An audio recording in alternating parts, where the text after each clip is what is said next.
Writing ప్రాసెస్లో మీరు తీసుకునే రిఫరెన్సెస్ ఏంటి అసలు? ఇప్పుడు అంటే మీరు ఇప్పుడు కొన్ని సినిమాలు చూసి ఇన్స్పైర్ అవ్వడం, లేదంటే ఒక స్పెసిఫిక్ డైరెక్టర్ చూసి ఇన్స్పైర్ అవ్వడం అలా ఏమైనా ఉంటుందా? అంటే పర్టికులర్గా అట్లేం లేదు సార్. ఏదైనా ఒకటి ఎత్తుకొని ఉంటున్నాను. ఇప్పుడు మ్యాట్ చేద్దామని అనుకున్నప్పుడు రకరకాల థాట్స్ వచ్చాయి. కాలేజ్ రీయూనియన్ పెడదాం, కాలేజ్ సినిమా కదా, మళ్ళీ కాలేజ్ రీయూనియన్ ఏదో మజా రావట్లేదు, అదేదో రీయూనియన్ అంటే ఏదో ఒక అన్ఫినిష్డ్ది ఇక్కడ ఫినిష్ అవ్వాలి. సో అట్లాంటివి మన దాంట్లో అది వర్కౌట్ తీసేసాయి. యూఎస్కి వెళ్ళి ఎంఎస్ చేద్దామని వీళ్ళ నాకే నమ్మకం రావట్లేదు, ఎవడెళ్తాడు వీడు అని. సో అదొకటి కట్ డౌన్ చేసాను సార్. ఇంకా నెక్స్ట్ వచ్చినప్పుడు ఇంకొకటి ఐడియా కొంచెం ప్రామిసింగ్ అనిపించింది సార్ నాకు. ఏంటంటే ఇంజనీరింగ్ అయిపోయింది, కంపల్సరీ జాబ్స్ చేయాలి. సో ముగ్గురు కలిసి ఒక బ్యాచులర్ ప్యాడ్లో ఉండి ఒక్కొక్కడు ఒక పనికి పోతూ ఉండి ఇక్కడ జరిగే ఫన్ ఏంటని. సో అది more like web series content లాగే అనిపిస్తుంది నాకు. అది థియేటర్లో మొత్తం ఫ్యామిలీ అంతా కూర్చొని ఎంజాయ్ చేసే కంటెంట్ లాగా అనిపిస్తుంది.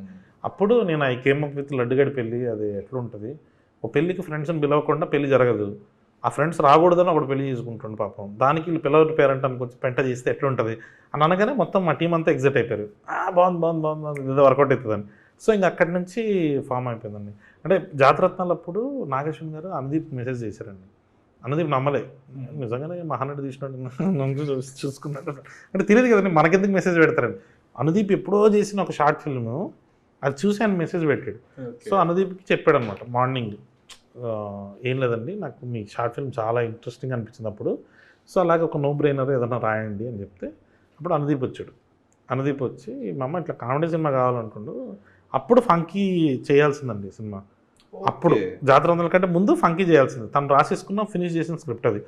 సో అవునా సర్లే అయితే ఇట్లా వెళ్దామని చెప్పేసి అప్పుడు అనుకున్న పాయింట్ అండి. ఆ రోజు అనుదీప్ మేమంతా కూర్చున్నప్పుడు అనుదీప్ చెప్పిన పాయింట్, సంగారెడ్డి ఉంటారు మామ, హైదరాబాద్ వస్తారు, ప్రాబ్లంలో పడతారు, ఎట్లా పడతారు ఇంతే, ఇంకా దీంట్లో మన ఫన్ రాద్దాం అని.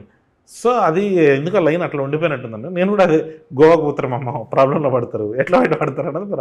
సో గ్రౌండ్ సెట్ అయిపోయింది, ఇంకా మనం ఆడుకోవచ్చు. క్యారెక్టర్స్ అండి, అంటే నన్ను ఎగ్జైట్ చేసేది కొత్త క్యారెక్టర్స్, సిచ్యువేషన్లో వాళ్ళని పడేస్తే సో వాళ్ళు రియాక్ట్ అయితే.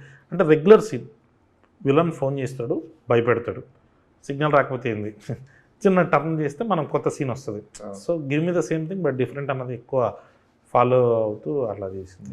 అంటే పాత కథని కొత్తగా చెప్పడం అనేది సార్. అంటే వాళ్ళకి కొత్తగా, అంటే ఆడియన్స్కి తెలియని సెటప్లోకి తీసుకుపోయి కంగారు పెట్టాలని లేదు నాకు. నేను బాగా కంఫర్టబుల్, నీకు పెళ్ళి తెలుసు కదా, బామ్మది కాళ్ళు కడుగుతుండడం తెలుసు కదా, కడగనంటాడు ఇటు అంతే.